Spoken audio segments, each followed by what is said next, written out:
Police స్టేషన్లో గొడవ, ఇక్కడ కోర్టుకు వచ్చినా కూడా గొడవ. ఎక్కడ చూసినా గొడవ పడతారా? మీకిదే last and final warning. Manju Mohan చూసి మిమ్మల్ని వదిలేస్తున్నాను. అదే జడ్జి గారు చూస్తుంటే మీరు కూడా లోపలికి వెళ్ళేవారు. జాగ్రత్తగా ఉండండి.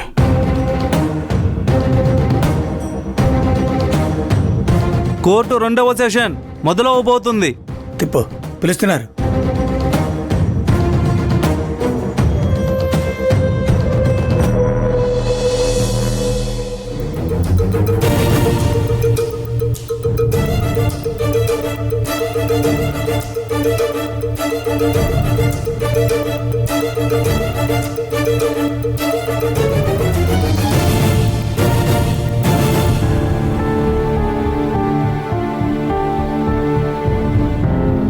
వాదోపవాదాలన్నీ విన్న తర్వాత, సాక్ష్యాధారాలన్నీ పరిశీలించిన పిమ్మట సత్య తనంతట తానే ఫిర్యాదుదారుణ్ణి కిడ్నాప్ చేసి బంధించి కొట్టానని ఒప్పుకున్న కారణంగా సత్యను దోషిగా పరిగణిస్తున్నాను.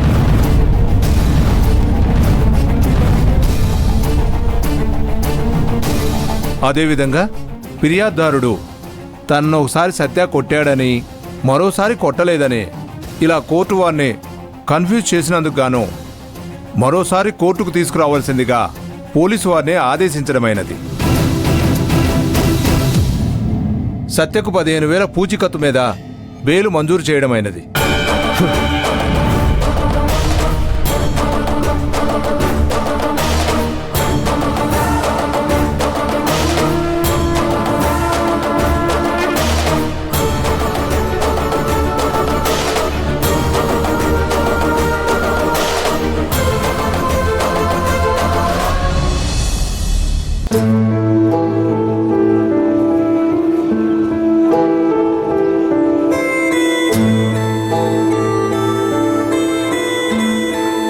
నా కొడుక్కి బెయిల్ వచ్చింది.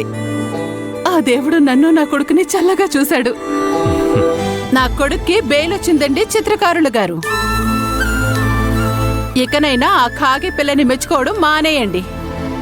దాన్ని ఎలా వంచాలో అది నేను చూసుకుంటాను.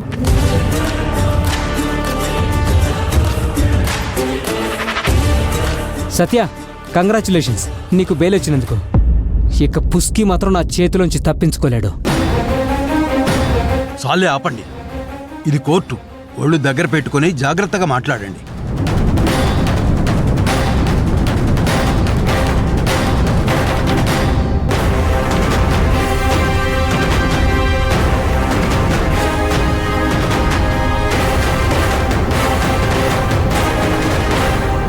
సత్య, నీ టైం బాగున్నప్పుడు ఏ దుష్ట గ్రహం కూడా నిన్ను ఏవీ చేయలేదురా.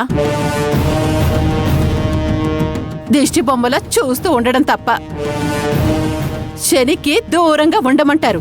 శని పట్టుకున్నట్టు పట్టుకుంది.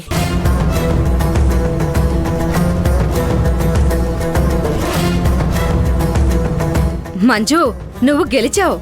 వాళ్లకు బెయిల్ మాత్రమే వచ్చింది, శాశ్వతంగా విడుదల కాలేదు. కేసు అలాగే ఉంది. వాళ్ళ తెక్క కుదిర్చావు. మంజు, నువ్వు చేసిన ఈ పనికి చాలా మంది దిష్టి నీ మీద ఉండొచ్చు. కొన్ని రాక్షస గడియల్లో పుట్టినట్టున్నాయి. వాళ్ల కుళ్ళు బుద్ధితో చూస్తే అవతల వాళ్ళు మాడి మసైపోవాల్సిందే. ఉండు, దిష్టి తెస్తాను.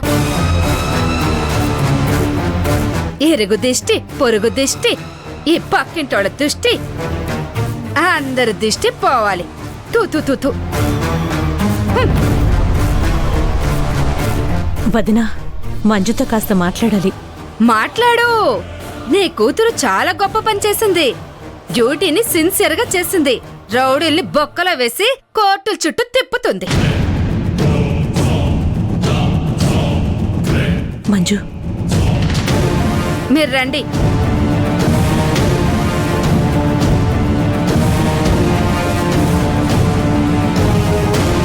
మంజు, నువ్వు సత్యని అరెస్ట్ చేసి తప్పు చేశావేమో. ఆ మణిమ్మ వాళ్ళు నిన్నేం చేస్తారో అని భయంగా ఉంది. అమ్మా, నా డ్యూటీ నేను చేశాను. ఎవరికీ భయపడాల్సిన పని లేదు. అది కాదమ్మా, ఇప్పుడు సత్యకి బెయిల్ వచ్చింది. నిన్నేం చేస్తారా అని భయపడుతున్నాను. ఏదైనా పని చేసేటప్పుడు ముందు వెనక ఆలోచించాలి. సరే సరే, అయిపోయిందేదో అయిపోయింది. ఇక నువ్వు ఆ ఇంటికి వెళ్ళకు. నేను వదినతో మాట్లాడతాను. హాసినిని పంపించి నీ సామాన్లన్నీ తెప్పిస్తాను. అమ్మా, ఏం కాదు. వాళ్లకు గాని నాకు గాని మళ్ళీ మళ్ళీ గొడవ పెట్టుకునే ఆలోచనేమీ లేదు. నువ్వింటికి వెళ్ళు. అది కాదు మంజు, ఇదంతా మనసులో పెట్టుకుని వాళ్ళు నిన్నేమైనా చేస్తారేమో. ఒకసారి ఎమ్మెల్యే గారికి ఫోన్ చేయి, లేదా వెళ్ళి కలువు. సరే, అదంతా నేను చూసుకుంటాను. నువ్వు ధైర్యంగా ఉండు. హాసిని, అమ్మ జాగ్రత్త.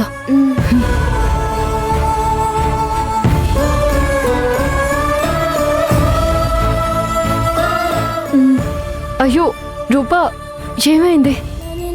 మంజు, మేం నిన్ను ఇబ్బంది పెట్టాం. నువ్వు మా కోసం చాలా రిస్క్ తీసుకున్నావు. Thank you Manju. దీనికి నాకు స్పెషల్గా థ్యాంక్స్ అవసరం లేదు. నా పని నేను చేశాను. మేడం, సత్యకి అబద్ధం చెప్పాను. రూపాని నేను పెళ్లి చేసుకోవడానికి మీరే మమ్మల్ని ఎంకరేజ్ చేశారని.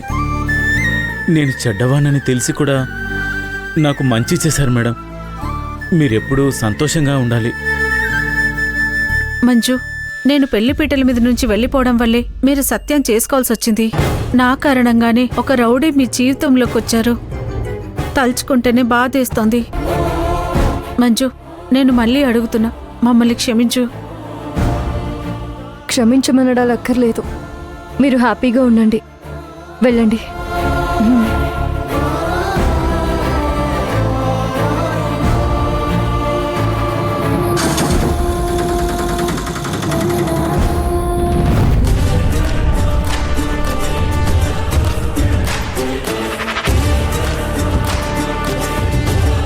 ఇంటికొస్తావుగా, అప్పుడు చెప్తాను నీ సంగతి.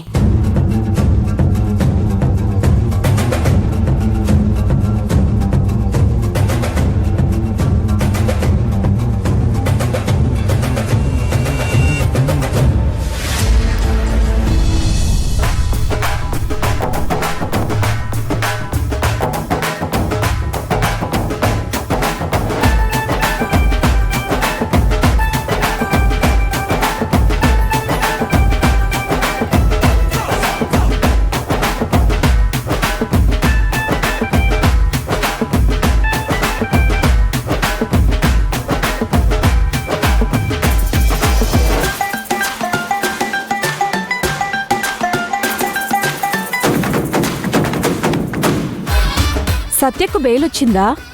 వచ్చింది. జడ్జి గారే బెయిల్ మంజూరు చేశారు. బెయిల్ మీదనే వచ్చారు కాబట్టి మళ్ళీ మీ కోడలొచ్చి సత్యని జైలుకి తీసుకెళ్తుందా? అలా జరిగితే మీకే మంచిది. పెళ్ళాం కేసు పెడితే మొగుడు ఊరేగింపుగా రావడం విడ్డూరంగా ఉంది. ఏయ్, నా కొడుకు గురించి తప్పుగా మాట్లాడుతున్నారా? ఉన్నది ఉన్నట్లుగా అంటే ఉలిక్కి పడుతున్నారు. పద ఆరా.